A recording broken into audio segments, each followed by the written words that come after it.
Motz egin zitzaizun San Juan eguna?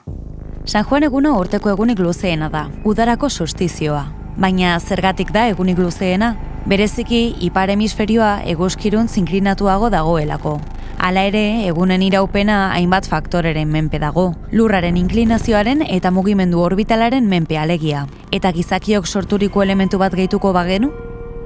NASAk baieztatu du egunak 0,06 mikrosegundu luzeagoak direla 3 arroietako presa erraldoiaren pisuarengatik. Txinan kokatua 40 kilometro kubiko ur biltzen dituen presa da. Hau da, munduko biztanleria baino gehiago pisatzen du. Baina arazo nagusia ez da volumena, baizik eta kokapena. 185 metro itsasmailaren gainetik dagoenez, presak presioa eragiten du lurraren ardatzean, eta planetaren biraketa moteltzen du.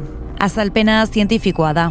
Biraketa ardatzaren masa zenbat eta urrunago egon, orduan eta gaitasun handiagoa du biraketa moteltzeko. Gure egunerokotasunean errotazioaren aldaketa sentitu ez arren, argi geratu da gizakion ekintzek planetaren mekanismoetan eragina izan dezaketela. Orain, neguko solstiziora arte egunak laburtzen joango dira, eta lurrak biraka eta biraka jarraituko du. Hurrengo urteko egunik luzeenari 0,06 mikrosegundu gehiago gehitu arte.